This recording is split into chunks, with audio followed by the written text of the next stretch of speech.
Welcome to Medicare 101. My name is Susan Allen. I'm the benefits specialist for Greene County Council on Aging and the Greene County coordinator for OSHIP, which is the Ohio Senior Health Insurance Information Program.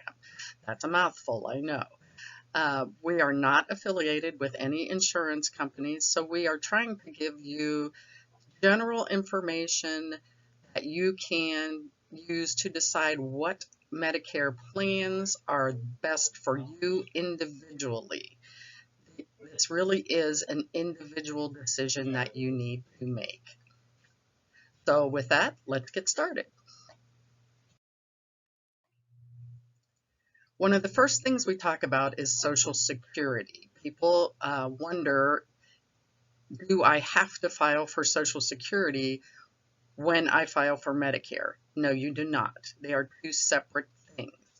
Social Security is an income check, and Medicare, of course, is insurance. I can tell you a few things about Social Security. When do I file? Again, individual thing for you.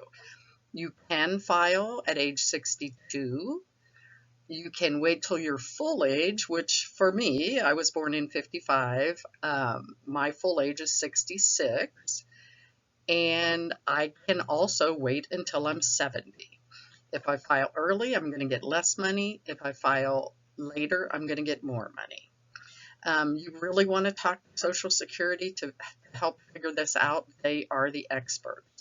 What is my Social Security? It's an account that you open through the Social Security agency that gives you access to see your information. I highly recommend it. You can change your address, you can order a new Social Security card, but again, you have to do that through Social Security. Why do I go to Social Security to get my Medicare? Because they can facilitate the payment. Original Medicare has two parts. Part A is your hospital, skilled care, that kind of thing. Part B is your what they call medical. And there is a premium that most people pay for Part B. This year it's $144.60 a month. And if you are drawing Social Security, they will take that right out of your check. And that is the reason you go through Social Security. That is really the only reason. If you want to find out more about Social Security, go to their website, ssa.gov, and you can get all kinds of information. Again, what is Medicare? Medicare is a federal health insurance program for persons 65 and better, we say, 65 and older, or those who have been on disability for 2 years. Those are the two ways that you qualify for Medicare. I do have a lot of people who call and ask, they're 62, they're drawing their Social Security, they want to get on Medicare. Unless they have been on Social Security disability for 2 years, you are not eligible for Medicare.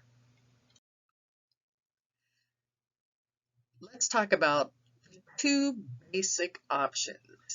It's so confusing to try to figure out what you're doing with Medicare, so we try to reduce it first to two major options.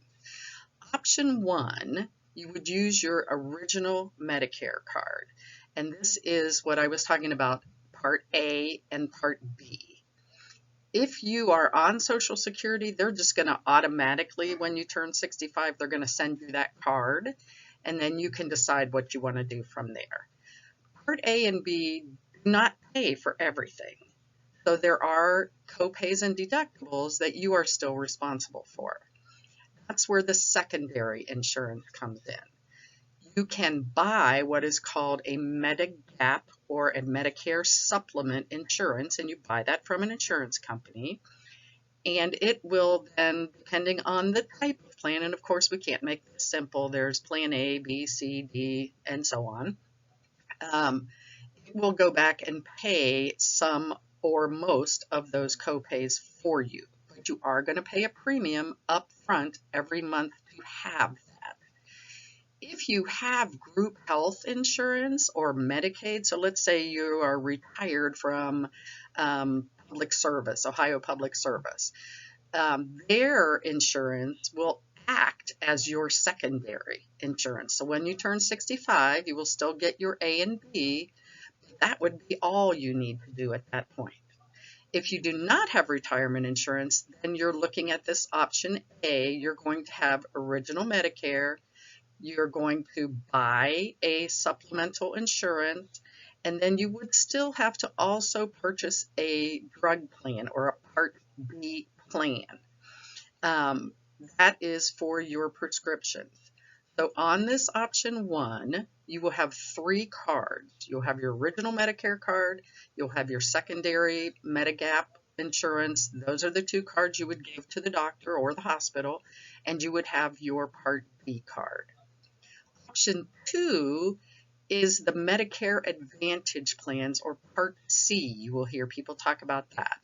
You see these advertised on TV all the time. They are the HMO, PPO type options. The difference here is you still have to have Part A and B. You will still pay your Part B premium, but you will not use that card. You will pick a company that you want to go with for your Medicare Advantage plan, and we look at, who are your doctors contracted with, what are the costs, etc., to pick that, and that is the only card you will use. So option 1, you're going to have 3 cards. Option 2, you're going to have 2, but you will only use 1. Okay, so back to original Medicare. As I said, Part A is your in-hospital coverage. Most people do not pay for Part A. If you have worked 40 quarters, you don't pay for it. It also covers skilled nursing in a facility. So if you were in the hospital and now you have to go to a rehab facility, that falls under Part A. There are deductibles and copays. For example, the deductible here is right now $1,408. So if you only had original Medicare and you went into the hospital, you're going to have to pay the first $1,408. And there are other copays, which we'll talk about later. Part B is what we call medical. This is your doctors, your x-rays, your lab work. Most people will pay, right now it's $144.60 a month. And again, if you're on Social Security, they'll take that right out. If not, you will have to pay it quarterly or make arrangements to pay it monthly. It also has a deductible of $198 once a year, and then 20% of all other copays. So you can see A and B does not pay everything, and that is why you have to have some kind of supplemental. Medicare Supplements, or the Medigaps. This is back to that choice A, or choice 1 that we were talking about. A Medicare supplement is purchased through an insurance company, or go to an agent and they can help you do that. The good thing about a supplement is there is no network. So you don't have to worry about, is my doctor contracted? No network. You can go to any doctor, any hospital, anywhere in the country, as long as they accept Medicare. Premiums do vary based on the company you buy it from and the plan type. So Plan A may be cheaper, but it doesn't cover as much. Plan B may be more expensive, but it covers almost everything. So you want to look at those and decide what is the best thing for you. Another thing is these are only guaranteed acceptance when you are first eligible, and that is when you first turn 65 or you first retire or lose your work insurance. After that, it's not that you can't get them, it is just that they don't have to accept you, or they may charge you more because now maybe you have pre-existing conditions. In the beginning, they don't care about pre-existing. They can't ask you. But if you wait, that may happen. Again, Plan A through N, C and F, in case somebody already has those, they can keep them, but for new people, those do not exist any longer. For more information about all of these, you can go to Medicare.gov and click on supplemental plans. You can get all kinds of information and kind of get an idea of prices and things like that. We talked about retirement plans that could act as your supplement. These are a lot of them. TRICARE for Life, Federal, SERS, STRS, Teachers, OPERS, Police and Fire. There may be other retirement plans, not nearly as many as there used to be, that can act as your supplement. So if you are getting ready to retire, you do want to talk to your human resource person and see how your Medicare works with their retirement plan. And if that is what you want to do, or do you want to just go with a Medicare plan? We always tell everybody for your Medicare plans, you'll hear about open enrollment. It is very important to review your current plan every year. Typically in the fall, that is when open enrollment is, from October 15th to December 7th every year. For couples, what works for one spouse may not work for the other, so you may have different plans. I will tell you that the supplements or the Medigap plans do not have open enrollment. That's kind of a whole different thing. But if you have an Advantage plan or a Part B plan, you do want to review those because they change pretty drastically from year to year. So you want to make sure it's still the best plan for you. And we have team members here that can help guide you through that review, so you can feel free to contact us. Part B coverage, this is the coverage for your prescription. Typically, your Medicare Advantage plans or your HMO PPO plans include the drug coverage. Most of them do include it. So in that one plan, you're going to have your medical and your drug coverage. If you have an employer retirement plan, they probably provide that Part B as part of their plan. So you do not need to take a separate one. If you choose to take a Medicare supplement, and that's that, first choice there, you will need to take an individual drug plan, and you do that really based on what your medications are right now. And again, like I said previously, you do want to review those every year. Again, you can access all of these plans at Medicare.gov. You can put in your medications, you can look and review several plans and see what works for you. Medicare Advantage plan. This is the choice 2 that we talked about, also referred to as Part C. Again, typically covers medical and prescriptions, and has some extra things that if you have the supplemental and the separate drug plan are not going to be included. So you can have dental, vision, hearing, and honestly now you can have some gym memberships, you can have some meals, there's all kinds of little extras. I will caution you, please don't base your choice on the extras first. You want to look at your doctors, your hospitals, who are they contracted with, and then you want to look at your drug costs. And then if 2 or 3 are pretty close and one has more secondary options or extras, then look at that. But that should not be the primary thing you're looking. You must have A and B in order to be eligible for a Medicare Advantage plan. You must live in the plan service area, and these really are pretty much county type plans. So if you travel a lot, they will cover you outside of the area in an emergency. But let's say you're a person who goes to Florida for 6 months out of the year. Good for you. That might not be the best option for you. And they do have co-pays for most services.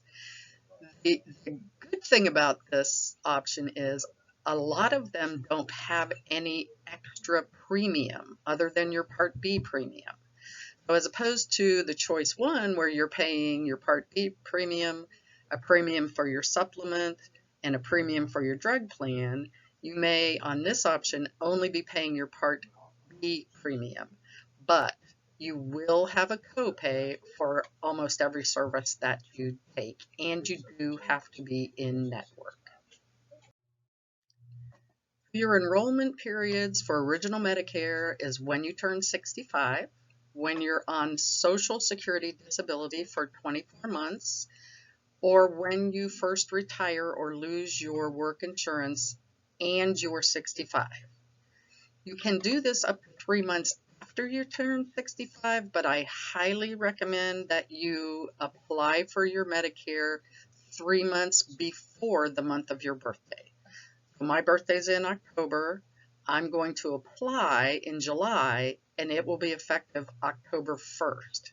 If I waited till October to sign up, it would not be effective until November, and I need it to be effective October 1st.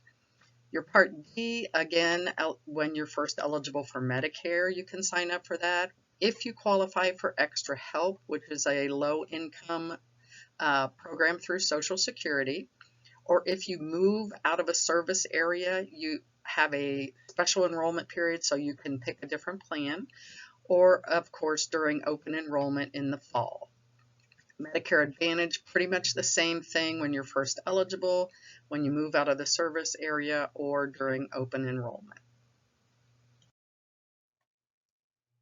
Okay, so we're just kind of comparing here that option one with the Medicare supplement and your Advantage plan. So let's talk about costs. On both of those options, you're going to pay that Part B premium. Again, right now, $144.60 a month. For the Med Sup, you're probably going to have a higher plan premium, and you're going to pay that up front every month. Where on the Advantage plan, you may have a lower premium or no premium. On the Med Sup, you're going to have little out-of-pocket cost after you pay that premium. So you may have, if you took Plan G, you may have the only medical copay of $198 once a year. Whereas on the Advantage, you're going to get charged a copay when you use your insurance. As far as coverage, the Med Sup pays secondary after and only after Medicare A and B pays. So you can't say, well, Medicare didn't pay for this, but I have a supplement plan and they'll pay for it. No, they only pay the leftover deductibles and premiums after Medicare pays. On your Advantage plan, it kind of replaces A and B. It usually has drug coverage included, and it covers at minimum all the services that Medicare covers, and again, as we said before, some extra services. As far as providers, the Medicare supplement, you can go to any provider that accepts Medicare, and sometimes they have emergency coverage for foreign travel. On the Advantage plan side, you will have to be in network for everything you do. So whether that's a rehab, whether that's a hospital stay, a doctor's office, you have to be in network. As far as coverage when you travel, you would really need to talk to your plan about where you're going to go and do they have any doctors that are contracted in the place where you're traveling to. Certainly not outside the United States. On the Med Sup side, Part D is not included. You would purchase that separately. On the Advantage plan side, it is typically included. Consideration. Why would you do one or the other? Okay, so do you want to have a network, or do you say, I want to be able to go wherever I want to go? If you do not want to have to worry about who's in your network, or if I go to Florida, am I covered, then Medicare Supplement might be a better plan for you. If you're willing to use the network, all your doctors are covered, it doesn't matter to you, then the Advantage plan. would be a better deal for you. Again, the Medicare supplement, can you afford the higher premium? Advantage plan, is it important for you to have the additional benefit? As far as the higher premiums go, though, let me say, just know that if you are sick, you're going to pay one way or the other. So if you pay up front let's say $150 a month for a med sup, and you only have that $198 medical copay for the year, you know what you're paying. If you have the Advantage plan and you have no premium, which is great, and you're not sick, that could be a lot cheaper for you. However, if you end up in the hospital and you're there for a long time, you're going to have some pretty high copays. So just understand that. Again, on the MedSup side, you're going to have 3 separate cards. On the Advantage plan, you have 1. No need to carry your Medicare A and B card. When can I purchase? Again, we talked about that on the enrollment times. The MedSup, up to 6 months after your Part B, you can still do that.